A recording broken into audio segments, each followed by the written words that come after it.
नमस्कार दोस्तों, study IQ YouTube channel पर आप सभी का स्वागत है। मैं वासु। हम पढ़ रहे थे सिंपल इंटरेस्ट या फिर साधारण ब्याज।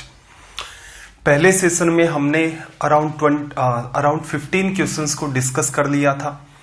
अपना प्राइम फोकस ये था कि इस चैप्टर को आप सिंपल इंटरेस्ट की तरह ना पढ़ के आप इसे परसेंटेज की तरह डील करें। प्लस दूसरी इंपॉर्टेंट बात कि आज के टाइम में अगर आप देखोगे तो डे बाय डे कंपटीशन बढ़ता जा रहा है। रीजन सिंपल सा है कि इस लॉकडाउन के अंदर बहुत सारे टीचर हैं वो ऑनलाइन आ चुके हैं। अब कहीं भी सुदूर हिंदुस्तान के किसी भी एरिया की बात करें, मेरे ख्याल से वहां तक लगभग हर टीचर की एक्सेस हो चुकी है। यूट्यूब के थ्रू मान सकते हो या फिर और भी बहुत सारे प्लेटफॉर्म हैं उनकी वजह से। तो डे बाय डे कंपटीशन तो बढ़ेगा, सिंपल सी बात है। आपको कुछ सुधार करने हैं। एक तो आपको ये मेंटेलिटी छोड़नी पड़ेगी कि मुझे क्वेश्चन करना आना चाहिए। सिर्फ यही काफी नहीं है। प्राइम फोकस आपका ये होना चाहिए कि आप प्रैक्टिस करेंगे तो चीजें बिल्कुल आप सीख जाएंगे। लेकिन ज्यादा से ज्यादा पार्ट क्वेश्चन का, स्पेशली मैथ्स के अंदर, कि टाइम कैसे आप कंज्यूम करें, ज्यादा से ज्यादा स्टेप्स हैं, आप उनको कैसे माइंड में डील करें। तो अपना फोकस भी यहां पर यही रहता है कि ज्यादा से ज्यादा क्वेश्चंस को हम माइंड में डील करें। इसके अलावा पीडीएफ के लिए आप मेरा टेलीग्राम चैनल है वासु स्टडी IQ नाम से, आप इसको ज्वाइन करें। यहां पर आपको पीडीएफ भी मिलेगी, नोट्स भी मिल जाएंगे, सारे के सारे जितनी भी इंफॉर्मेशन है एग्जाम रिलेटेड वो सब आपको यहां मिल जाएगी।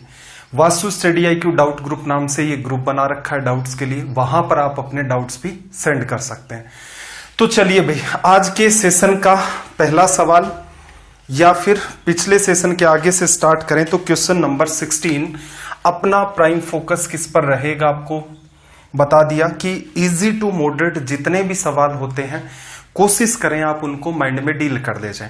एटलीस्ट वो तो करें जैसा मैं आपको कर करके दिखा रहा हूं, उतना नहीं कर पाते हैं तो भी कोशिश, पेशेंस बना करके रखें कि आप उन चीजों को सीख जाएंगे। उससे बेहतर कुछ कर सकते हैं तो वो भी करें। इसीलिए क्या है कि जितनी भी टिपिकल स्टेप आती हैं, जैसे बहुत जगह जैसे कटिंग आती है, 17 की कटिंग हो गई, 37 की कट करना आ गया, तो हर क्वेश्चन में मैं सोल्व करके आपको इसीलिए बताता हूं कि ये कॉमन चैलेंज हैं जो आपके सामने एग्जाम में आने वाले हैं। अब रीजन ये भी, एक तरीका ये भी हो सकता था कि क्वेश्चन है जितने भी करवाता हूं सबके आंसर भी याद है, ये डिजिट ऊपर है ये नीचे है, इससे इतनी बार कट जाएगा, सीधे भी लिख सकता था। लेकिन फिर भी मैं आपको बताता हूं कि जैसे यहां पर 41 से क्यों कट हुआ है, आप कैसे इस बात को कैच कर पाएंगे कि एग्जाम में जब मेरे सामने ये चैलेंज आएगा तो मैं कैसे कट करूंगा। तो एक एक चीज को सोल्व करके मैं दिखाता हूं। यही अपना पैटर्न रहता है कि चीजों को माइंड में डील कर लें। आप कैसे चैलेंजेस फेस करेंगे उनके साथ डील कर लें। चलिए भाई, सवाल नंबर 16 की बात करें। और एक सिंपल सी बात मैंने आपको कल क्या बताई थी कि हमने रिजल्ट निकाला था सिंपल इंटरेस्ट परसेंटेज का। क्या लिखते थे हम लोग? टाइम इनटू में रेट परसेंट। ये एक नई बात थी। उद्देश्य क्या था? इस चैप्टर को आप परसेंटेज की तरह डील कर दो जिससे आपका काम आसान हो जाए।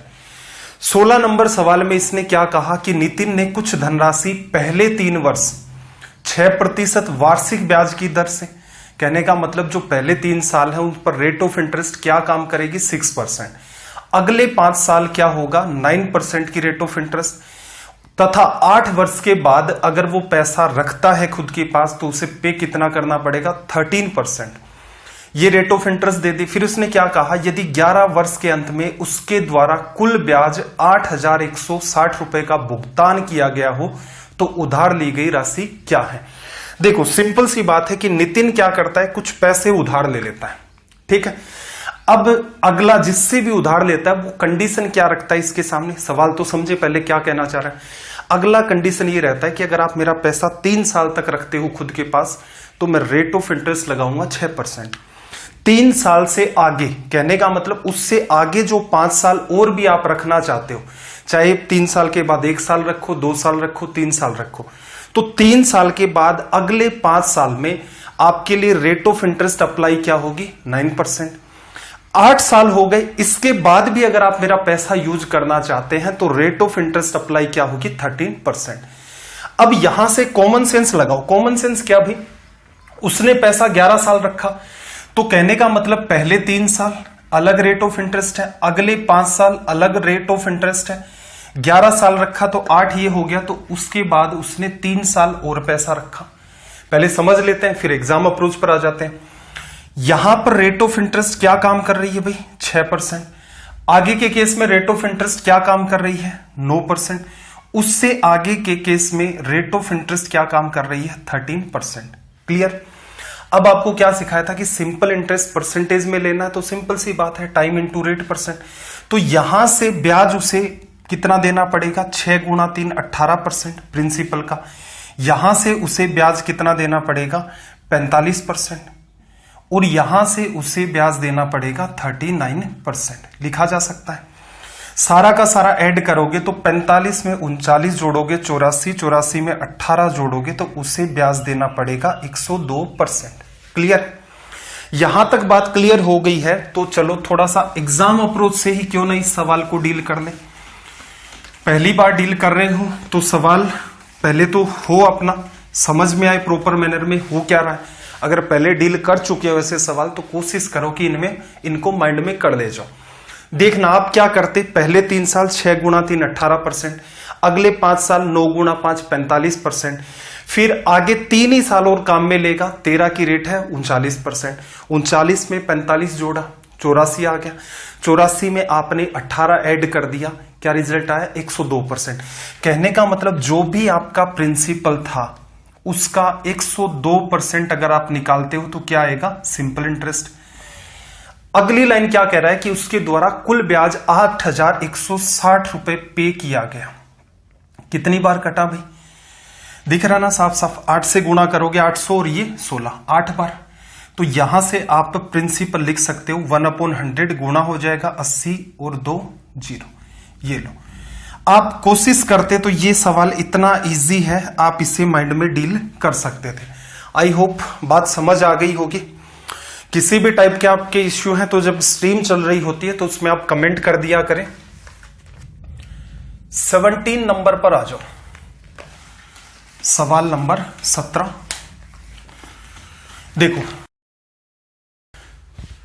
देखना जरा 17 नंबर में क्या कहा कि राम ने सीता से 3 वर्ष के लिए 12% की दर से 9,300 रुपए उधार लिए। उसमें इसने कुछ धन मिला दिया, कुछ पैसे और ऐड कर दिए। 15% की रेट से 3 वर्ष के लिए इसने गीता को उधार दे दिए। इसमें उसका 1242 रुपए का लाभ हुआ। ज्ञात करो उसने कितना पैसा मिलाया था। एक सिंपल सी बात अंडरस्टैंड करना, इसने कितने रुपए उधार लिए भाई? 9,300 रुपए उधार ले लिए। किस रेट पर? 12% की रेट पर। अगर ये जितना पैसा इसने सीता से उधार लिया है 9,300 रुपए, अगर यही पैसे वो गीता को दे देता 9,300, किस रेट पर? 12% रेट पर इसने लिए उधार, 12% पर ही उसको दे देता, तो इससे क्या होता? इसे ना तो लाभ होता ना ही इससे हानि होती। रीजन, ये जब गीता वापस पैसा करेगी 9,300 भी वापस करेगी, 12% के हिसाब से ब्याज भी वापस करेगी। ये उठाया और वापस से किसको दे दिया? सीता को। लेकिन इसने ऐसा नहीं किया। इसने क्या किया? रेट 12% के बजाय 15% कर दी। तो कहने का मतलब जब इसको गीता पैसे वापस देगी तो 12% वाले तो सीधे किसके हिस्से में चले जाएंगे? सीता के पास। 3% एक्स्ट्रा पैसा मिलेगा इसे, किस पर? 9,300 की बात कर रहे हैं अभी तक हम लोग। तो 9,300 पर हर साल इसे 3% एक्स्ट्रा ब्याज मिल रहा है। 3 साल में कितना मिलेगा भाई? 3 गुणा 3 9%। तो आप यहां से एक बात तो ये कह सकते थे कि अगर वो 9,300 रुपए उधार लिए थे उसने, उन्हीं को वापस से गीता को दे देता, सिर्फ दर को 3% बढ़ाता, तो उसे लाभ होता 9 गुणा 3 27, 81 और 2 83। इसे लाभ कितने का होता? 837 का। लेकिन देखो इसे लाभ हुआ कितने का? इसे लाभ हुआ 1242 रुपए का। इसमें से इसको लेस कर दें, 7 5 12 0 8 4 12। तो एक बात बताओ, ये एक्स्ट्रा पैसा कहां से आया? एक्स्ट्रा पैसा जैसा कि उसने सवाल में भी कह रखा है, उसने कुछ पैसा मिलाया। मैं मान लेता हूं उसने अपनी तरफ से x रुपए मिला दिए। क्लियर? अब ये जितना भी पैसा मिलाएगा ये भी उसे गीता से कितनी रेट पर देगा? 15% की रेट पर देगा गीता को। तो इसका मतलब ये जो एक्स्ट्रा पैसा वो मिला रहा है, इस पर जितना भी इसे ब्याज मिलेगा सारा का सारा खुद की पॉकेट में जाएगा। रीजन, 9,300 का तो हिसाब हमने कर लिया। तो आप कह सकते हो ये जो x रुपए इसने मिलाए हैं, हर साल इन पर 15% ब्याज मिलेगा। 3 साल में इससे कितने परसेंट ब्याज मिलेगा भाई? 45% मिलेगा। और इक्वल में क्या आएगा भाई? x का हम 45% निकाल रहे हैं, तो ये एक्स्ट्रा ब्याज है जो कि किसके बराबर है? 405 रुपए के। इसको आप यहां से सोल्व करेंगे तो देखना जरा, 45 से काटोगे 9 बार कट जाएगा। 45 गुणा 10 450, 45 लेस करोगे 405। तो x की वैल्यू परसेंटेज 1/100 है, ये उधर चला जाएगा 900। ये आपका हो गया रिजल्ट। तो आप इसे इस तरीके से डील कर सकते थे। आखिर के जो सवाल होंगे फिर से हम लोग इसी पैटर्न पर सवाल डिस्कस करेंगे कि ये पैटर्न आपका अच्छे तरीके से कवर हो जाए। धीरे धीरे जैसे जैसे अपने सेशन चलते जाते हैं, आगे बढ़ते जाते हैं, तो आप पहले से जो बच्चे देख रहे हैं उनको पता भी होगा कि क्वेश्चंस का लेवल भी ऑटोमेटिक बढ़ता जाता है। तो इन सवालों को ध्यान से देखें। कोशिश अपनी ये रहेगी कि इन सवालों का जैसे ही सवाल बड़े होंगे ज्यादा से ज्यादा पार्ट आप माइंड में करें। सवाल नंबर 18 की बात करें तो इसने क्या कहा कि एक निश्चित धनराशि से साधारण ब्याज की एक निश्चित दर पर निश्चित समय में निश्चित ब्याज मिलता है। ये तो इनकी एक तरीके से सिंपल इंटरेस्ट की एक पैट लाइन सी होती है, तो इस पर ज्यादा स्ट्रेस नहीं लेना होता। एक निश्चित धन निश्चित समय के लिए निश्चित दर से निश्चित ब्याज मिलता है, ठीक है। फिर इसने क्या कहा, यदि धनराशि 20% बढ़ा दी जाए, दर पहले की 2/3 गुना कर देना, टाइम्स हो जाए, समय पहले का 6/5 गुना भी लिख सकते हो या 6/5 लिख सकते हो, तब साधारण ब्याज 2400 रुपए प्राप्त होता है। पहली स्थिति में प्राप्त साधारण ब्याज क्या है? एक सिंपल सी आप बात मुझे बताओ, सिंपल इंटरेस्ट जब हम लोग रुपए में लिखते हैं तो आपको क्या सिखाया था कि प्रिंसिपल इनटू टाइम इनटू में रेट परसेंट होता है। क्लियर? आपके पास एक पहली स्थिति है और आपके पास एक दूसरी स्थिति है। क्लियर? क्यों ना आप रेशियो में दोनों स्थितियों का कंपैरिजन कर लें। असल में आप पहली स्थिति में साधारण ब्याज निकाल रहे हैं, दूसरी स्थिति में आप फिर से साधारण ब्याज निकाल रहे हैं। दोनों का रेशियो ले लो कि पहले इतना साधारण ब्याज, बाद में इतना साधारण ब्याज, फिर उसका कंपैरिजन कर दो कि ये क्या कह रहा था कि तब साधारण ब्याज 2400 रुपए प्राप्त होता है, इस स्थिति में 2400 मिले, तो इस केस में उसे कितना ब्याज मिलेगा। तरीका आसान है। मेरे हिसाब से आप इस सवाल को एग्जाम में यहां से स्टार्ट कर सकते थे। Case first, case second. क्या करना है भाई, धनराशि 20% बढ़ा दी गई, तो 20% आप क्या लिखते हो? ये छोटी छोटी बातें हैं, होमवर्क इनका आपको दे दिया था बहुत पहले। 1/5, 5 100% को बताता है, एक आपका 20% को। तो आपको असल में क्या लिखना है? P into T into are percent, कि पहले प्रिंसिपल कितना, बाद में कितना, पहले टाइम कितना, बाद में कितना, पहले दर कितनी, बाद में दर कितनी। तो देखना, पहले आप अगर प्रिंसिपल 5 मानते हो तो 20% बढ़ गया, तो बाद में प्रिंसिपल कितना हो गया भाई? 6 लिखा जा सकता है। अगली बात पर आ जाते हैं। अगली बात इसने क्या कही कि जो रेट ऑफ इंटरेस्ट है वो पहले की 2/3 हो जाती है। तो बेटर क्या रहेगा भाई, रेट यहां लिख लेते हैं, बीच में तो टाइम आ जाएगा। रेट आप पहले वाली ऐसी रेट मान लो जिसका 2/3 करना आसान हो। तो बेटर क्या रहेगा, पहले रेट 3 थी, इसका 2/3 करते ही 3 से 3 कट गया, अब रेट कितनी हो गई? 2। हमें एक्स्ट्रा हेडेक ही नहीं लेनी। फिर अगली बात में इसने क्या कहा कि टाइम पहले का 6/5 हो गया, 6/5 हो गया। तो एक ऐसा नंबर मानो जिसका 6/5 करना आसान हो, तो बेटर क्या रहेगा, आप 5 ही मान लो और उसका 6/5 करोगे तो 5 से 5 कट गया, क्या बचेगा? 6 लिखा जा सकता है। चलो भाई, इसको हम लोग सोल्व कर देते हैं। ये कट गया 2 से, तो पहले जो आपको फर्स्ट केस में ब्याज मिला वो कितना? 25। सेकंड केस में जो आपको ब्याज मिला वो कितना मिला? 24। अब एक बात बताओ, ये 24 किसको बताता है? 2400 को। तो 25 किसको बताएगा? 2500 को। तो सवाल तो आपका यहीं खत्म हो गया। बाकी कंपैरिजन करके लिखना चाहो तो 24 को आपने 2400 बनाया, 100 से मल्टीप्लाई कर दिया, तो यहां पर भी आप 100 से मल्टीप्लाई कर देंगे तो ये 2500। इतनी सी आपको असल में बात लिखनी होती है, इतने में आपका ये सवाल सोल्व हो जाता है। अनवांटेड पार्ट नहीं लिखना, कंपैरिजन फर्स्ट सेकंड का ही करोगे, जायज सी बात है। फॉर्मूला आपके माइंड में है, एक्स्ट्रा नीड नहीं है। ये वाले जो पैटर्न डील करवाते हैं तो ये तो हमने प्रॉफिट लॉस में भी, डिस्काउंट में भी, हर जगह ही पढ़े हैं, तो इनमें कोई हेडेक नहीं होगी। चलिए भाई, सवाल नंबर 19 पर आ जाते हैं। बिल्कुल भी आपका किसी भी इधर उधर की बात में टाइम नहीं किल किया जाएगा। जितनी भी देर की क्लास होती है, चाहे 50 मिनट की हो चाहे 1 घंटे की हो, आपको एकदम डेडिकेशन के साथ पढ़ाया जाएगा। कमेंट करके एक बार बता दो कि ये चीजें आपको अच्छे से समझ आ रही हैं या फिर नहीं आ रही। चलो भाई, सवाल नंबर 19 की बात कर लेते हैं। इसने क्या कहा, एक निश्चित धनराशि, एक सर्टेन आपके पास अमाउंट है, एक सर्टेन टाइम के अंदर रेट ऑफ इंटरेस्ट R% की दर से एक निश्चित साधारण ब्याज मिलता है। ये एक पैट सी लाइन आपको मैं कह चुका हूं, certain amount, certain rate, certain time, certain simple interest. ठीक है। अब इसने अगली बात कही कि यदि हम धनराशि को 16/3% बढ़ा दें, दर पहले से 4/7 हो लेकिन समय 4/3 हो, तो इसने कहा कि 7,272 रुपए साधारण ब्याज के रूप में प्राप्त होते हैं।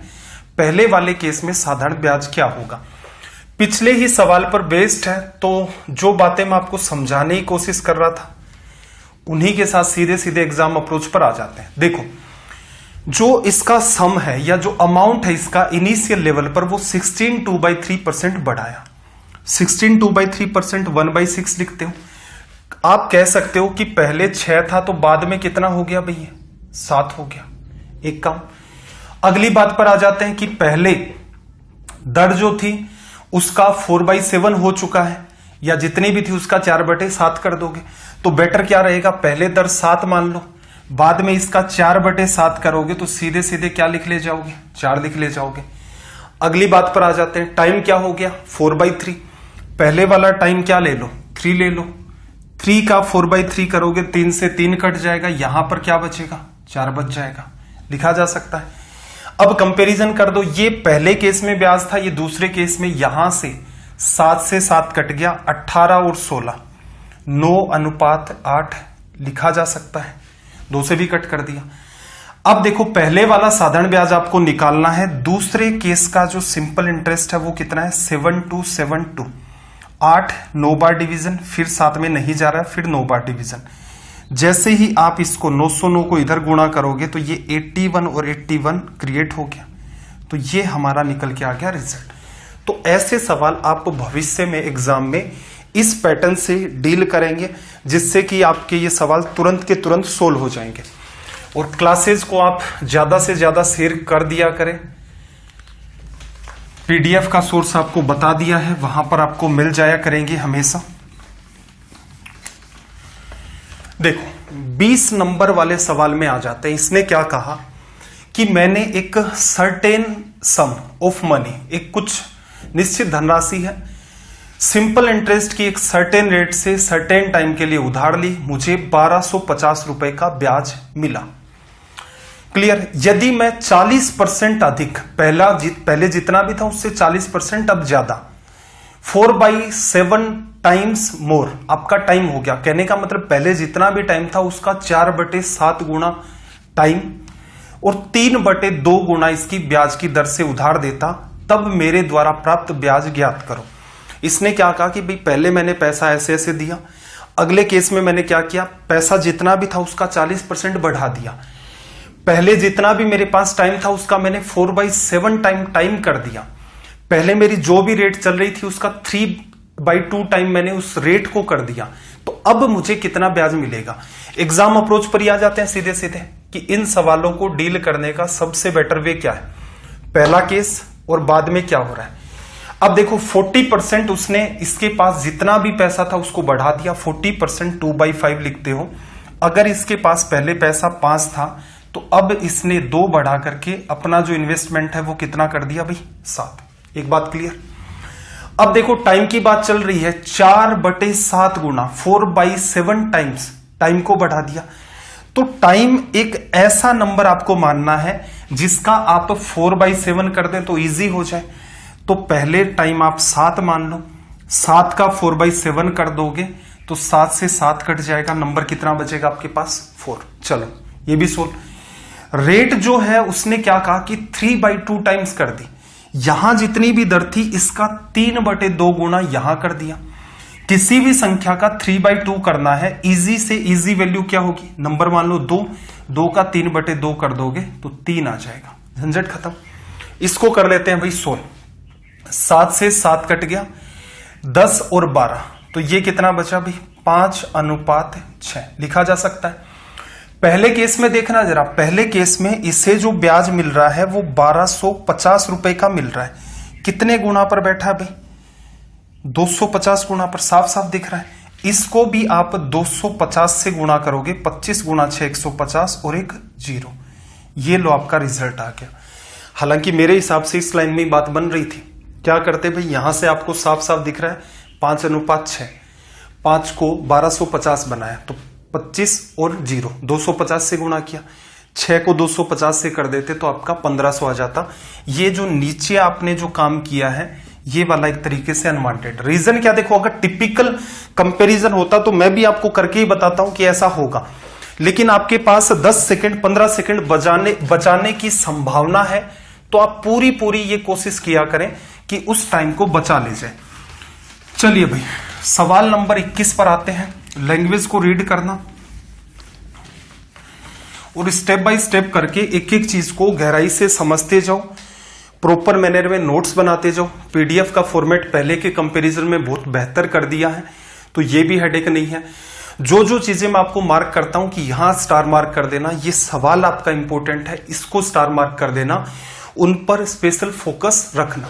रीजन क्या है कि मैं आपके साथ वही समस्याएं डील कर पाता हूं जो मैंने ऑफलाइन बैचेज के अंदर फेस किया, कि ऐसा सवाल होता है तो बच्चे कॉमनली ये गलती करते हैं, तो वो हेडेक भी आपकी खत्म हो गई कि वो जो एक्सपीरियंस है ऑफलाइन का एक लंबा चौड़ा, वो यहां पर भी काम आता है कि तुरंत ऐसा सवाल है तो तुरंत कह देते हैं भाई ऐसी गड़बड़ हो सकती है, तो स्टार कर देना या कहीं मेंशन भी कर दो कि यहां पर सिली मिस्टेक होती है, यहां पर बच्चा इस सवाल को इस पैटर्न के अंदर रीड कर लेता है, ये वाले सवाल यहां तक माइंड में, जो एग्जाम वाली बात लिखता हूं उसको मार्क कर ही लिया करो कि भाई इतना ही होता है, इसके अंदर आपको सुधार करना, इससे ज्यादा हो रहा है इसका मतलब आपका टाइम कंज्यूम होगा। चलिए 21 नंबर में आ जाते हैं। इसने क्या कहा, 16,830 रुपए को 3 भागों में इस प्रकार निवेश किया जाता है कि पहले भाग का 3% की दर से 7/3 वर्ष, दूसरे भाग का 4% की दर से 7/2 वर्ष और तीसरे भाग का 7% की दर से 5 वर्ष का साधारण ब्याज बराबर है। पहले तो बात को अंडरस्टैंड करना, इसने क्या कहा, जितना भी सिंपल इंटरेस्ट मिलेगा तीनों ही केसेस में वो आपका क्या होगा, इक्वल होगा। क्लियर। लास्ट में जो बात पूछ रही है कि प्रत्येक भाग का साधारण ब्याज ज्ञात करो, तो आपके पास 3 पार्ट होंगे, तीनों का सिंपल इंटरेस्ट इक्वल है, तो जायज सी बात है हम लोग टारगेट भी किसको करेंगे, सिंपल इंटरेस्ट को। सिंपल इंटरेस्ट निकालने का सिंपल सा तरीका पढ़ भी चुके हैं भाई, principal into time into rate percent, ये बात हम लोग लिखते हैं। क्लियर, सिंपल सी बात है। 16,830 को 3 पार्ट्स में डिस्ट्रीब्यूट किया है और हर पार्ट के लिए रेट ऑफ इंटरेस्ट और टाइम डिफरेंट है, बट जब तीनों का आप एक साथ कंक्लूजन चेक करते हो तो आपको पता चलता है कि जो सबसे तीनों पार्ट से जो सिंपल इंटरेस्ट आपको मिला वो इक्वल था। तो आप ऐसा करो, इस सवाल में जो पहला पार्ट है वो x रुपए है। अब x रुपए पर देखना जरा, कितने साल भाई, 7/3 साल। मैं क्या कर रहा हूं, सिंपल इंटरेस्ट निकाल रहा हूं, प्रिंसिपल मैंने x लिखा, टाइम 7/3 लिखा, रेट ऑफ इंटरेस्ट मैंने 3% लिख दी। क्या निकल के आ गया भाई, पहला जो पार्ट x था उसकी वैल्यू निकल के आ गई कि इस पर जितना ब्याज मिला यही आपका साधारण ब्याज। दूसरा पार्ट आप क्या मान लो भाई, y, आपने दूसरा पार्ट y माना। इसमें टाइम कितना है आपका, इसमें आपका टाइम है 7/2 year and rate of interest is 4%। And third part let assume z, for z time is 5 years and rate of interest is 7%. Then z into 5 year into 7%. ये थोड़ा सा मैं चेंज कर देता हूं, z जैसा नहीं भी लग रहा है तो इसको z लिख देते हैं। चलो, तीनों ही केसेस का सिंपल इंटरेस्ट बराबर लिख दिया। अब अगर आप इसको प्रॉपर मैनर में सोल्व करेंगे तो देखो परसेंटेज तो सब में ही खत्म हो गया, यहां से ये खत्म हो गया, 7 सबके पास है, खत्म हो गया। इसके पास 1 है गुणा में, इसके पास 2 है, इसके पास 5 है। अब आप इसमें डिवीजन करो किसका, 10 का। x अपोन में क्या आ जाएगा भाई, यहां से 10, y अपोन में क्या आ जाएगा भाई, 2 कट जाएगा 5, और z अपोन में कितना आ जाएगा, 2। अब ऐसा क्यों किया, तो असल में देखा जाए ये रेशो का स्टैंडर्ड फॉर्मेट होता है कि जब आपके पास 3 या 3 से ज्यादा लोग हो जाते हैं, आप उनका रेशियो रिप्रेजेंट करना चाहते हैं, तो रिप्रेजेंट करने का यही तरीका होता है। बाकी जब हम लोग चैप्टर पढ़ेंगे रेशियो, तो उसमें बेसिक जब हम लोग कवर करते हैं तो उसमें लैंग्वेज को कवर किया जाता है। ये बात पढ़ते हैं कि भाई ये ऐसा फॉर्मेट होगा तो रेशियो में क्या, किस बात को क्या समझेंगे, इस टाइप का फॉर्मेट होगा तो किस बात को क्या समझेंगे, वेरियस रेशियोज से सिंगल रेशियो पर अगर जाना होगा तो क्या क्या अप्रोच संभव है। एक बार के लिए बस इसको इतना मान लो कि ये रेशियो की स्टैंडर्ड अप्रोच होती है। ऊपर सिर्फ XYZ राम श्याम मोहन गीता ये होंगे, नीचे लिखे हुए इनके नंबर्स इन्हीं के रेशियो को रिप्रेजेंट करते हैं। तो आप कंक्लूजन निकाल सकते हो, x के हिस्से में 10 रुपए आएंगे तो y के हिस्से में 5 और z के हिस्से में 2, तो कुल मिलाकर के आप कह सकते हो कि तीनों के हिस्से में रुपए कितने, 17। लेकिन ये 17 ना होकर के तीनों का जो सम है वो कितना है, 16,830। इसके इक्वल क्यों रिलेट किया, रीजन 16,830 को 3 हिस्सों में डिवाइड किया, x में, y में और z में। अब देखना जरा, यहां से कंपैरिजन करोगे तो क्या आएगा, 17 गुणा 9 153, कितना बचा भाई, यहां से 15 बचा, और ये 153 990 से गुणा किया, लिखा जा सकता है। अब मुझे एक सिंपल सी बात बताना, x की वैल्यू क्या होगी, वो तो 1 की वैल्यू है, तो x की वैल्यू हो गई 9,900 रुपए, लिखा 9,900 रुपए। आपसे उसने ये सवाल नहीं पूछा कि x का हिस्सा, y का हिस्सा, z का हिस्सा, कि तीनों हिस्से क्या क्या होंगे। उसने पूछा कि जो हर हिस्से पर उसे ब्याज से मिल रहा है तो वो ब्याज बताओ। तो आप इस बात को उठा लो यहां से कि x हिस्सा था, ये इससे कट चुका था, इसका 7% आपको निकालना था, ये इससे कट हो गया परसेंटेज से, 0, 9,763, 9,763 और 6,9, 1 मिनट, 0 तो दोनों कट ही चुके थे। तो इसका मतलब हर हिस्से पर चाहे आप y से निकालते चाहे आप z से निकालते, आपका ब्याज क्या निकल के आता, 693 रुपए। क्लियर है। तो इस सवाल में देखो कुछ कैलकुलेशन थी, ऊपर वाला पार्ट आपका एकदम अनवांटेड था, इतना पार्ट आपको इस सवाल में करना पड़ेगा ही पड़ेगा। हाँ, एक टाइम के बाद अगर थोड़े से आप कलाकार हो जाते हैं तो आप XYZ को अवॉइड कर सकते हैं, लेकिन उसमें कुछ चीजों का ध्यान रखना पड़ता है। वो चीजें मैं अभी एक्सप्लेन नहीं करूंगा। रीजन क्या, सारी चीजें रेशियो से जुड़ी हुई है कि कैसे अंडरस्टैंडिंग डेवलप की जाती है। तो जब हम लोग रेशियो का सेशन पढ़ेंगे तो एक एक चीज को हम वहां भी गहराई से जानेंगे। बाकी आपके पास जितनी समझ है उससे आप इस सवाल को ऐसे सोल्व कर सकते हैं। चलिए भाई, क्वेश्चन नंबर 22 की बात कर लेते हैं। सवाल नंबर 22 में देखो इसने क्या कहा, किसी साहूकार को पता चलता है कि वार्षिक ब्याज की दर 8% वार्षिक से 7/3 7 सही 3/4% वार्षिक रह जाने से उसकी वार्षिक आय में 61.5 रुपए की कमी आ जाती है, उसकी पूंजी है। देखो कोई भी लेंडर है उसको क्या पता चलता है कि पहले रेट ऑफ इंटरेस्ट जो थी वो 8% थी, अब रेट ऑफ इंटरेस्ट है वो 7/3 है, पहले की कंपैरिजन में कम हो गई। अब इसकी जो वार्षिक आय है, जितनी भी इसको हर साल इनकम होती थी वो कितनी कम होने लग गई, 61.5 रुपए। अब एक सिंपल सी बात बताओ, पहले तो इस बात को माइंड में सेट करो कि असल में देखा जाए इसकी इनकम क्या है। ये 10,000 रुपए उधार देता, इसको मान लो 10,500 रुपए मिलते, तो इसकी इनकम क्या असल में, क्या 10,500 इनकम है? नहीं, 10,500 तो उसने दिए थे, 500 रुपए इसके एक्स्ट्रा मिले। तो इसका मतलब ये लेंडर है, इसका काम ही क्या है, पैसे उधार पर देना। तो वापस जितना पैसा दिया वो तो आएगा ही आएगा, एक्स्ट्रा जो ब्याज आता है वो इसकी इनकम होती है। तो आप क्या कह सकते हो, असल में देखा जाए तो पहले जो सिंपल इंटरेस्ट इससे मिलता था, अब जो सिंपल इंटरेस्ट मिलता है, उन दोनों का जो डिफरेंस है वो ये रिप्रेजेंट कर रहा है 61.50 रुपए से। बात समझ आ गई होगी। अगर आप इसको ऐसे करते कि मान लो इसकी इनकम इसकी जो मनी थी जो इसने इन्वेस्ट की थी टोटल, वो P मानी। अब 1 साल की बात कर रहा है तो 1 साल टाइम लिखा, रेट ऑफ इंटरेस्ट क्या चल रही है 8%। क्लियर है। दूसरे केस के अंदर पैसा तो इतना ही है, टाइम उसका 1 साल है, रेट ऑफ इंटरेस्ट 73/4%।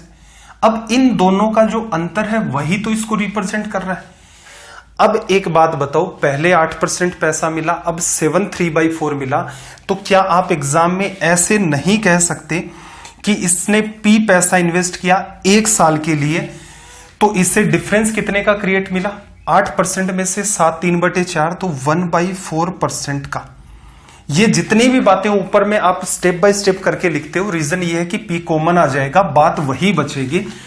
तो एग्जाम में ऐसे सवालों को डील करने का तरीका ये होता है कि इसे हर साल 1/4% इंटरेस्ट कम मिलेगा। 1 साल की ये बात कर रहा है, तो P का 1/4% आप निकालते तो ये कितना है? 61.50। परसेंटेज 1/100 होता है, गुणा होगा, इसको हटा देगा। देन प्रिंसिपल विल बी, यहां से देखो 0, 15 गुणा 4 60, 6 गुणा 4 24। ये इसका रिजल्ट हो गया। असल में इसने जो पैसा डाला है इस बिजनेस में वो 24,600 रुपए है। इजी वे में कर सकते थे। क्वेश्चन नंबर 22 तक हो गए हैं, 23 पर आ जाओ। धीरे धीरे जैसे जैसे 5-7 सवाल होते हैं आपका जोश कम होना स्टार्ट हो जाता है। जैसे कई बच्चे स्टार्टिंग में स्ट्रीम एकदम हैवी चलती है, खूब सारे बच्चे रहते हैं, फिर धीरे धीरे जैसे जैसे सेशन चलता है सवालों का लेवल बढ़ता रहता है। अब कुछ बच्चे तो ऐसे होते हैं कि उसने सवाल देखा और वो ये सोचता अच्छा मैं कर लेता हूं ऐसे सवाल, तो भले ही वो 5 लाइन में करे, लेकिन वो क्या सोचता है बस मेरे को ये सवाल करना आता है। आपको करना आता है, बहुत अच्छी बात है, आपको दूसरी चीज ही सीखनी पड़ेगी। आप उस बच्चे से तो एडवांस हो गए कम से कम जिसको करने भी नहीं आते और प्लस टाइम भी बचाना है। लेकिन अगर आपने ये जो टाइम वाली बात अपने दिमाग से हटा रखी है ना कि सिर्फ सवाल सोल्व होने से काम चल जाएगा, तो ये सत्य नहीं है। रीजन, जिस भी दिन आप एग्जाम में बैठेंगे आपको अपने आप एहसास हो जाएगा कि आप सवाल कर रहे थे लेकिन स्क्रीन के ऊपर टाइम ओवर आ गया। क्लियर है। तो इन चीजों को अभी से सुधार करने की कोशिश कर दें। अच्छा खासा टाइम है, जब भी आपकी एग्जाम्स होंगी जैसे जैसे मैं आपको फोकस करवाता हूं वैसे वैसे आप करते जाएं। इससे भी अगर बेहतर कर सकें तो बहुत अच्छी बात है। अभी तो हमारे कैलकुलेशन के भी सेशन होने वाले हैं। ऐसे भी तरीके होते हैं कि कई बार क्वेश्चन में अगर हमारी कैलकुलेशन फंस जाए तो यूनिट डिजिट का कैसे सहारा लेंगे, क्योंकि अच्छी बात यह है कि इन एग्जाम में आपकी आंखों के सामने ये आंसर होते हैं। तो आपके पास एक्स्ट्रा अप्रोच भी होनी चाहिए कि सवाल सोल्व करना आता है, मान लो बाई चांस कहीं फंस गए तो डिजिट सम का सहारा कैसे लिया जाएगा, यूनिट डिजिट का सहारा कैसे लिया जाएगा, लास्ट 2 डिजिट का सहारा कैसे लोगे, रिमाइंडर थ्योरम का भी सहारा लिया जा सकता है, तो ये कैसे लोगे। तो ये हम लोग कैलकुलेशन के जो सेशन होंगे ऐसी बातों को डिस्कस करेंगे। लेकिन आप एटलीस्ट पेशेंस तो बना करके रखें कि जो टीचर पढ़ा रहा है क्या आप उससे खुद में इंप्रूवमेंट महसूस कर रहे हैं। अगर आपको बिल्कुल भी, मान लो कोई बच्चा ऐसा है जिसने साधारण ब्याज पहले पढ़ लिया, मेरे से पढ़ने के बाद जैसे आप मिक्सर में जाना, मिक्सर के अंदर हमने एफ ऑफ कॉन्सेप्ट पढ़ा, और जब हम लोग ने डील किया था प्रॉफिट एंड लॉस को तो हमने रेशियो मेथड को कंप्लीट अवॉइड कर दिया था। आपने जहां से भी जैसे भी पढ़ रखा है बहुत अच्छी बात है, लेकिन एक बार आप उन सेशंस को देखें। अगर आपको इंप्रूवमेंट नहीं फील होता है कि जैसा आप पहले जान रहे थे उसके कंपैरिजन में अगर आपका टाइम काफी कम नहीं हो जाता है तो देखना बंद कर दो कि सर टाइम तो कम लग ही नहीं रहा, उतना ही लग रहा है जितना नॉलेज है, तो फिर देखने का फायदा क्या है। अगर आपका टाइम बच रहा है तो पेशेंस के साथ हर सेशन को देखें, नोट्स बनाएं, क्योंकि जितने भी चाहे आप सीजीएल मेंस के भी सवाल उठा करके देख लो, ऐसा जो भी चैप्टर मैंने आपको पढ़ा दिया कोई भी समस्या नहीं आएगी। 23 नंबर में आ जाते हैं। खैर, क्या कहा कि भाई साधारण ब्याज की किस वार्षिक दर से कोई धनराशि 4 वर्ष में खुद के 7/4 के बराबर हो जाएगी। तो आप क्या मान सकते हो कि भाई प्रिंसिपल जो है आपको क्या करना है 7/4, तो प्रिंसिपल 4 ले लो। अमाउंट आपका कितना बन जाएगा भाई, यहां से यहां गए हो तो आपने 7/4 का मल्टीप्लाई किया, अमाउंट आपका 7 बन गया। मूलधन 4, मिश्र धन 7, सिंपल इंटरेस्ट साधारण ब्याज कितना मिला भाई 3। अब एक बात को ऑब्जर्व करना कि सिंपल इंटरेस्ट असल में देखा जाए तो 3 रुपए मिला 4 पर, प्रतिशत में अगर मैं बदल दूं इसको तो मेरे सामने कितना रिजल्ट आएगा, यहां से 75%, इतना ब्याज मिला। लेकिन समस्या क्या है, ये जो ब्याज मिल रहा है कितने साल में मिल रहा है, 4 वर्ष में। पहले ही सेशन में मैंने क्या कहा था कि फॉर 1 ईयर, स्टार लगवाया था कि परसेंटेज की तरह अगर इस सेशन को डील करना चाहते हो तो ये जरूरी है। तो मैंने क्या लिखवाया था कि फॉर 1 ईयर, 1 साल के लिए रेट ऑफ इंटरेस्ट क्या होगी, 1 ईयर का सिंपल इंटरेस्ट अपॉन में प्रिंसिपल मल्टीप्लाई बाई 100। क्लियर है? तो यहां से आप ये बात कह सकते हो, इसको सीधे भी डील कर देंगे, आप यहां से ये बात कह सकते हो कि 75% ब्याज कितने सालों में मिला, 4 साल में। हर साल कितना मिलेगा, 18 4 72, 3/4%। ये अपना रिजल्ट होता। एग्जाम में कैसे डील करते, इंपॉर्टेंट बात क्या है, तो एक तो तरीका सिंपल सा है, 4 रुपए प्रिंसिपल, 7 रुपए आपका अमाउंट, 3 रुपए ब्याज, 3/4, 3/4 ब्याज मिला। 3/4 क्या होता है, 75%। कितने साल में भाई, 4 साल में। 75% में 4 का डिवीजन कर दो, 18 3/4%। कंप्लीट का कंप्लीट सवाल आप माइंड में डील कर सकते थे। कब कर पाओगे, जब परसेंटेज के हिसाब से इस चैप्टर को डील करोगे। हाँ, फॉर्मूला के हिसाब से डील करोगे तो बिल्कुल आपको यकीनन लिखना ही पड़ेगा, कोई समाधान नहीं है कि simple interest equals to principal into time into rate percent लिख करके करना चाहते हो। बिल्कुल वो फॉर्मूला आपको लिखना पड़ेगा, तभी सवाल सोल्व होगा, लेकिन माइंड में नहीं हो पाएगा। इस पैटर्न से करोगे सवाल पूरा का पूरा आपका माइंड में सोल्व हो जाएगा। देखना जरा, सवाल नंबर 24 की बात कर ले। यहां से 24 ही है या चेंज कर दिया, क्वेश्चन नंबर, अच्छा 23 ये था, 24 देखना। 7,300 रुपए का 5% वार्षिक की दर से 11 मई 1987 से 10 सितंबर 1987 तक दोनों दिन शामिल कर लिए हैं का साधारण ब्याज कितना होगा। ऐसे सवालों को डील करने का सबसे बेटर वे है, पहले तो ऑप्शन देखो, 123, 103, 200, 223 ऑप्शन के बीच में वेरिएशन है, तो इसका मतलब ये जो दिन है ये एग्जैक्ट काउंट करने की नीड नहीं है आपको। क्लियर है? अब देखना, अगर मैं बात करूं यहां से 11 मई से 11 जून, फिर 11 जुलाई, 11 अगस्त, 11 सितंबर या फिर 10 सितंबर, तो कुल मिलाकर के मोटा मोटी आपके 4 महीने बन रहे हैं। एक दिन ऊपर या नीचे आपका निकल के आता है। क्लियर है? 4 महीनों की अगर हम लोग बात करें तो एक साल का कौन सा हिस्सा भाई, 4 महीने 12 महीने एक साल में होते हैं, तो 4/12। आप ये भी बात कह सकते थे कि भाई ये असल में देखा जाए तो 1/3 साल की बात कर रहा है।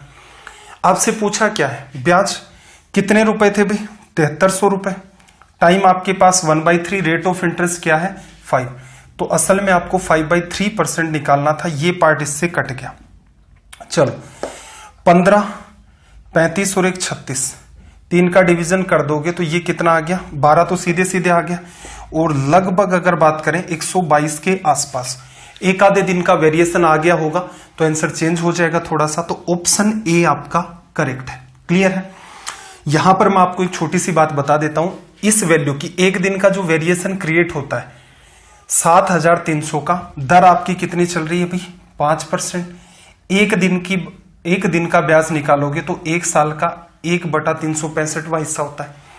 एक दिन को 1/365 ईयर लिख सकते हो।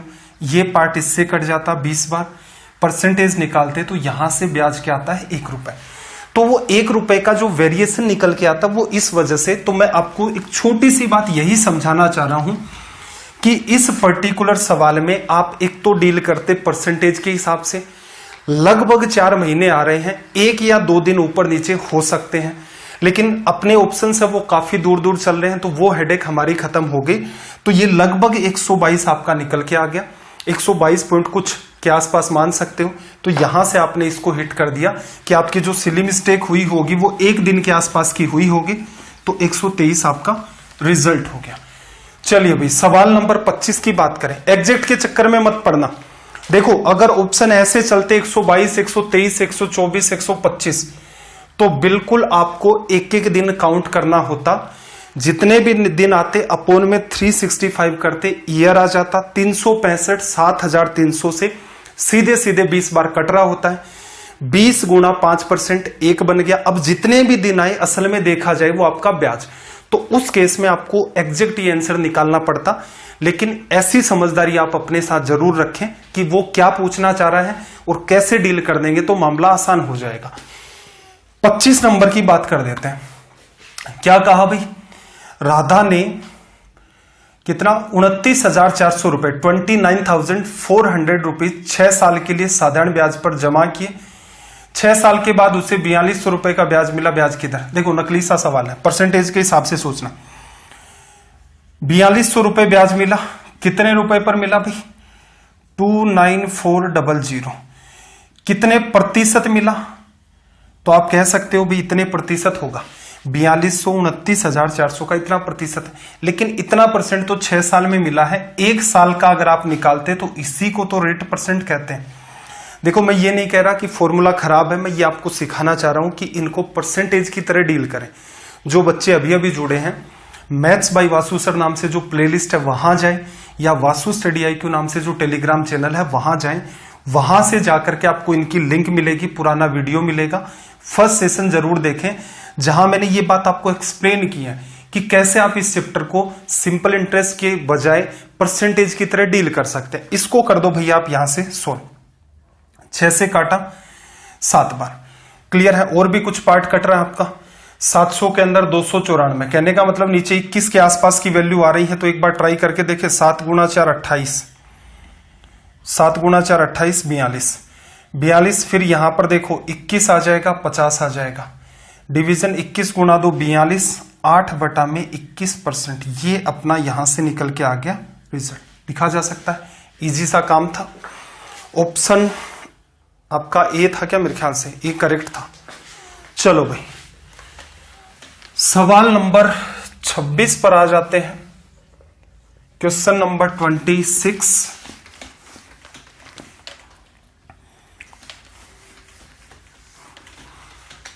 सबसे पहले लैंग्वेज को रीड करो। 1 मिनट भाई, आई होप साउंड प्रॉपर आ रही होगी। देखना जरा 26 नंबर में क्या कहा कि एक व्यक्ति ने 400 रुपए 2 वर्ष के लिए, 550 रुपए 4 वर्ष के लिए, 1200 रुपए 6 वर्ष के लिए जमा किए। उसे कुल साधारण ब्याज 1020 रुपए प्राप्त हुआ। वार्षिक ब्याज की दर ज्ञात करें। तो देखो इसमें आपको एक सिंपल सी अंडरस्टैंडिंग चेंज करनी है कि हम लोग बार बार ये बात पढ़ते आ रहे हैं कि सिंपल इंटरेस्ट जो आप निकालते हो वो आप निकालते हो प्रिंसिपल इनटू टाइम इनटू में रेट परसेंट। और रेट परसेंट क्या होती है भाई, रेट परसेंट हमेशा डिफाइन होती है 1 ईयर के लिए। लिखा जा सकता है जैसे पहला केस है, पहले केस में अगर आप डील करोगे तो 400 तो आपके पास रुपए है, 2 साल का टाइम है, रेट ऑफ इंटरेस्ट क्या है आपकी R%। क्लियर है? क्या आप इसको ऐसा नहीं लिख सकते कि 4 गुणा 2 800 रुपए का 1 साल का R%? एक ही तो बात है, कोई फर्क नहीं पड़ेगा। तो इसका मतलब सीधे सीधे अगर आप प्रिंसिपल को टाइम से मल्टीप्लाई करके उसी को प्रिंसिपल मान लेते हैं तो आपने हर जगह हर केस में क्या किया, 1 साल के लिए आप ब्याज निकाल रहे हो और 1 साल के ऊपर रेट ऑफ इंटरेस्ट तो अपने आप में ही वो R% को बताती है।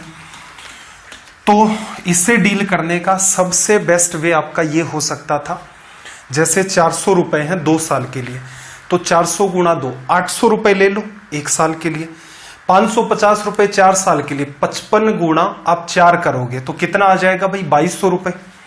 2200 रुपए कितने साल के लिए, 1 साल के लिए हो जाएंगे, क्योंकि 550 को 4 से गुणा किया। अगले केस में कितना हो गया भाई 1200 रुपए 6 साल के लिए, 12 गुणा 6 72। इस बात को इधर की तरफ ले जाओ तो आपका काम इजी हो जाएगा। तो अगर आप माइंड में यहां तक डील कर सकते हो तो मामला आसान है। देखो 800 में 2200 जोड़ा 3000, 12 गुणा 6 72, 7200 में आप 3000 जोड़ दोगे तो आपके सामने रिजल्ट आ जाएगा 10,200 रुपए। 10,200 रुपए का R% किसको रिप्रेजेंट कर रहा है भाई, 1020 को। परसेंटेज को गायब कर देगा, 102 से 102 कट गया, R की वैल्यू है वो कितनी निकल के आ गई 10%। क्लियर है? तो ये पैटर्न आपको प्रीफर करना है। एक काम मैंने सीधे सीधे माइंड में कर लिया कि 400 गुणा 2 800 हो रहा था, 5500 गुणा 4 2200 हो रहा था, 1200 गुणा 6 7200 हो रहा था।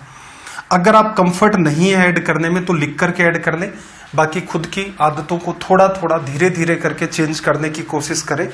बिल्कुल ऐसा करना संभव है। इजी टू मॉडरेट सवाल अगर आप माइंड में कर ले जाएंगे, इसका मतलब टिपिकल सवालों के लिए आपके पास अच्छा खासा टाइम होगा। और हम लोग टिपिकल क्वेश्चंस को भी क्या करते हैं, उसकी कई स्टेप्स हैं, माइंड में ही खत्म कर देते हैं। अंडरस्टैंडिंग का नजरिया सिंपल इंटरेस्ट में आप परसेंटेज रखेंगे, क्योंकि वो आपकी कई सारी समस्याओं का समाधान कर देगा।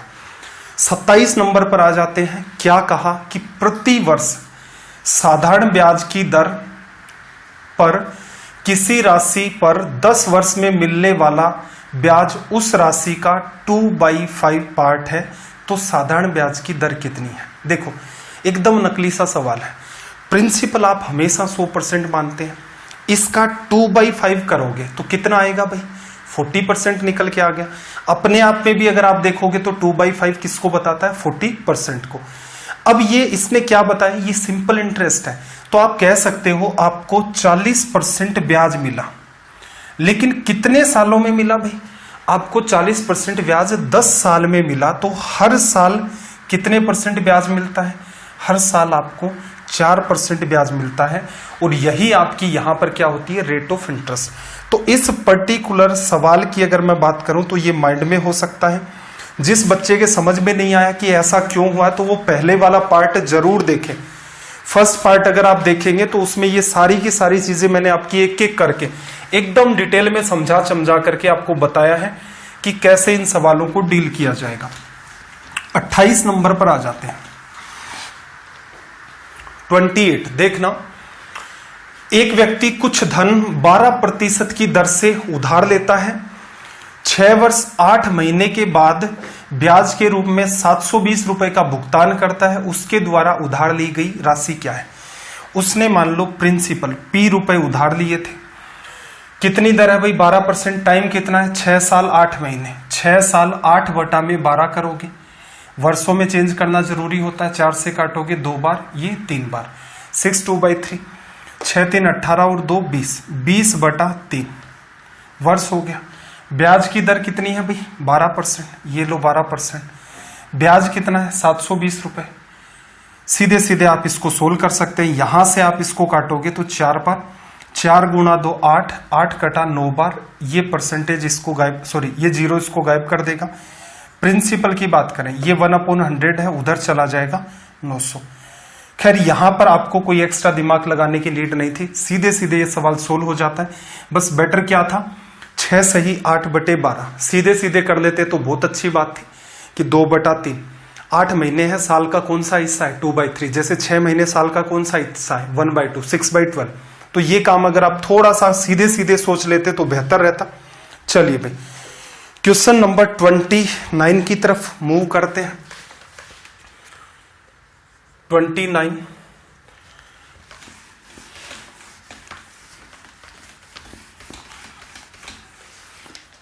देखना भाई, क्या कहा। राम ने सीता से 3 वर्ष के लिए 14% की दर से 6000 कितने रुपए, 300 रुपए उधार लिए। उसने इसमें कुछ धन मिलाया, 16% की दर से 3 वर्ष के लिए गीता को उधार दे दिए। इसमें उसका 618 रुपए का लाभ हुआ। गीता ने कितनी राशि उधार ली, टोटल राशि आपको बतानी है। क्लियर। ये सवाल पीछे भी आया था, तब मैंने आपको कहा था कि ऐसा सवाल हम लोग और डील करेंगे। तो करने का तरीका क्या है भाई, 6300 रुपए, 6300 रुपए, इन पर खेल टिका हुआ। स्टार्टिंग में राम क्या करता है, सीता से ही पैसा लेता है, 14% की रेट है 3 साल के लिए। अब इनको क्या करता है, कुछ पैसा मिलाता है, 16% की दर से 3 साल के लिए दे देता है।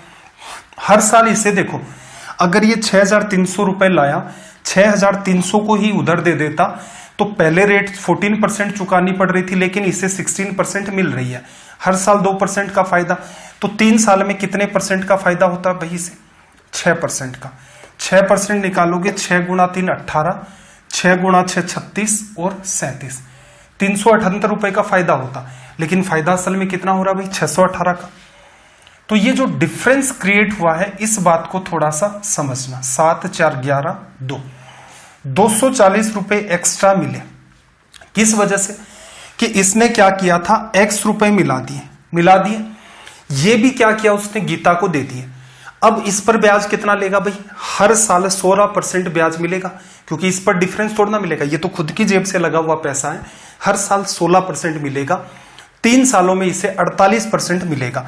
तो इसका 48% आप निकालोगे, 48 गुणा 5 120 होता है। तो x की वैल्यू यहां से 50 आ गया, सॉरी 48 गुणा 5 240 हो गया, और ये 20 500 आ गया। सवाल यहां चेंज कर दिया इसने क्या कहा, गीता ने कितनी धनराशि उधार ली।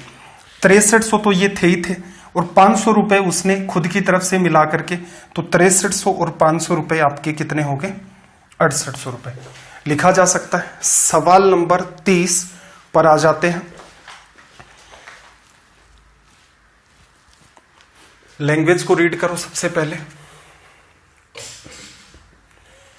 Question number 30। पीछे इस सवाल को डिटेल में पढ़ाया था, तो जो बच्चे अभी अभी जुड़े हैं तो वो मेरे ख्याल से आज के सेशन का 16th या 17th जो सवाल चल रहा था वो यही था।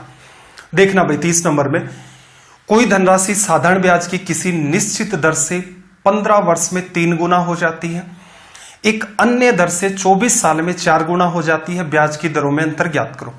ये सवाल पहले सेशन में भी करवाए थे, तब मैंने क्या कहा था कि उस सेशन को ध्यान से देखना, आगे चल के भी ऐसे सवाल आएंगे, बस एग्जाम अप्रोच से डील करेंगे। तो क्या है, देखो भाई 3 गुना हो जाती है, 1 रुपए है 3 रुपए हो गए, ब्याज कितना भाई 2, 1 रुपए 100% तो 200% ब्याज हो गया, 200% ब्याज मिला, सीधे सीधे डील कर सकते हो ना, 200% ब्याज मिला कितने साल में भाई, 15 वर्ष में लिखा जा सकता है।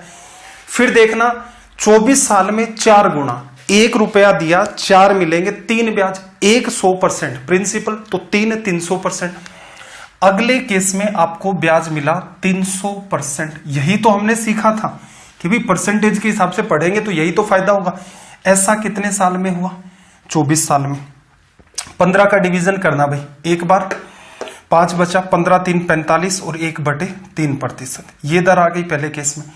दूसरे केस में देखना 24 में डिवीजन 30 में करोगे 24 का एक बार, कितना बचा आपके पास 6 60, 24 दूनी 48, 12 1/2%। अंतर निकालना है तो देखना 13 में से 12 को हटा देता हूं, यहां कितना बचेगा, सिर्फ 1 सही 1/3। इसको आप लिख सकते हो 4/3 में से 1/2 आपको लेस करना है। एलसीएम आपका आ गया 6, 4 गुणा 2 8 में से 3 निकाल दिया 5। ये लो, ये आपका क्या हो गया, अंतर। क्लियर है। डील करने का बेहतरीन तरीका यही होता है कि आप इस चैप्टर को डील किस हिसाब से कर दे जाओ, इस पैटर्न से। तो आज के सेशन में टोटल मिलाकर के हमने 15 सवाल डिस्कस कर लिए। क्वेश्चंस का लेवल आपने भी देखा होगा धीरे धीरे बूस्ट होता जा रहा है। इन दोनों सेशंस को आप क्या करें, बेहतर तरीके से पढ़ लें, नोट्स बना लें, क्योंकि आगे के सेशन में और भी ज्यादा लेवल होगा, कैलकुलेशन और भी ज्यादा बढ़ेगी। तो वहां पर क्या होगा, पूरा सवाल तो माइंड में नहीं होगा, लेकिन कई सारी स्टेप आपकी माइंड में होनी स्टार्ट हो जाएंगी। आपको ये सेशन कैसे लगते हैं कमेंट करके आप जरूर बताएं, स्ट्रीम में कमेंट कर दें, जैसा भी आपको कन्वीनियंट लगता है। कोई सजेशंस हैं वो आप हमें दे सकते हैं। वासु स्टडी IQ नाम से जो टेलीग्राम चैनल आपको बताया था, वहां पर इसकी आपको PDF मिल जाएगी, बाकी और भी नोट्स हैं वो सब भी आपको मिल जाएंगे। तो आपका दिन रात सब मंगलमय हो। चलिए फिर मिलते हैं अगली क्लास में कल रात 9 बजे। जय हिंद, जय भारत।